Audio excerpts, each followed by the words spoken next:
tous, on va aujourd'hui voir ce que c'est que la probabilité d'un événement. Alors tout d'abord évidemment ce que c'est qu'un événement en probabilité, et la probabilité d'un événement. Cette vidéo fait suite à une première vidéo qui parle des probabilités, qu'est-ce que c'est qu'une probabilité, donc vous l'avez en lien juste au-dessus. Et donc on va voir ensemble ce que c'est que la probabilité d'un événement. Alors on va toujours s'appuyer sur une petite expérience aléatoire qui est de lancer des dés. Donc on va lancer 2 dés, voilà comme ça. Ici on a 6 et 2, et on va faire leur somme à chaque fois, donc 6 plus 2, 8. Ici 5 plus 1, 6. Ici 6 plus 3, 9. Ici 6 plus 2, 8. Voilà, on va lancer des dés, on va faire la somme à chaque fois des 2 dés.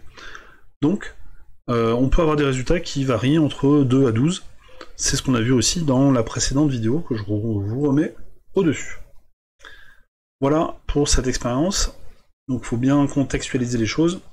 On imagine cette petite expérience. Et donc, on va définir d'abord ce que c'est qu'un événement. Qu'est-ce que c'est qu'un événement? Un événement, c'est lié à une expérience aléatoire, donc un événement par rapport à ce jeté de dés, c'est un ensemble d'issues pour cette expérience. Alors comme ça parle pas beaucoup, on va prendre un exemple d'événement, et par exemple on va prendre un événement, l'événement obtenir un nombre pair. Voilà, l'événement c'est bien ce qu'on va surligner ici en jaune, obtenir un nombre pair, et cet événement, il est possible, il a des issues possibles. Donc quand on lance nos 2 dés, et que l'on... Je vais relancer les 2 dés. Parfois on va avoir ici 5 plus 4 qui est 9, c'est un nombre impair.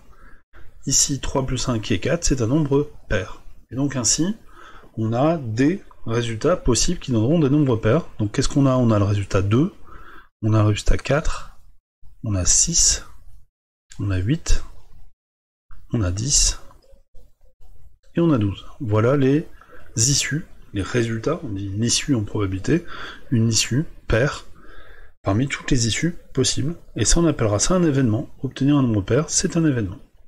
Un autre événement, ça pourrait être obtenir un nombre strictement plus grand que 9. Alors qu'est-ce qu'on a comme issue pour que cet événement se déclenche? Eh bien on a l'issue numéro 10, enfin 10, 11 et 12 à la somme des dés. Voilà, ça c'est des événements. On a 2 exemples d'événements, on peut écrire plein d'événements différents, on va toujours à peu près les exprimer entre guillemets, on va souvent utiliser le verbe d'action obtenir ici pour commencer sa phrase, puisque on va faire une expérience aléatoire, on obtient un résultat, donc c'est souvent le verbe obtenir qu'on va utiliser comme début de description de notre événement. Alors on va maintenant s'intéresser à la probabilité d'un événement, parce qu'on a défini ce que c'était qu'un événement, mais on va s'intéresser à la probabilité d'un événement. Alors tout simplement, la probabilité d'un événement, c'est la somme des probabilités des issues qui la composent. Qu'est-ce que ça veut dire? On va prendre l'exemple donc de l'événement, la probabilité d'obtenir un nombre pair, événement qu'on avait déjà défini ici. Donc on sait que pour obtenir un nombre pair, il faut obtenir au dé 2, 4, 6, 8, 10 ou 12. Et donc ce que l'on va faire, c'est que l'on va aller chercher les probabilités de tous ces nombres. La probabilité du nombre 2, la probabilité du nombre 4, la probabilité du nombre 6, la probabilité du nombre 8, du nombre 10 et du nombre 12. Alors chaque nombre n'a pas autant de chances de sortir. Je remets dans la vidéo qui est au-dessus les calculs. Enfin, c'est la vidéo dans laquelle on a calculé justement les probabilités de sortie de chacun de ces nombres. Je remets ici à l'écran les résultats qu'on avait trouvés dans la vidéo précédente.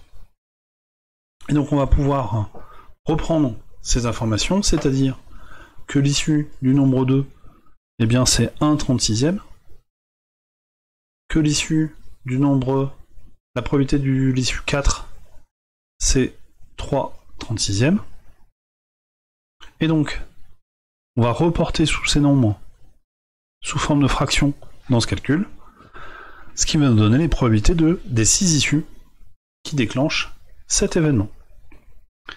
Une fois qu'on a additionné, ça donne 18/36e. On a la chance ici, puisque toutes les fractions sont exprimées avec le même dénominateur.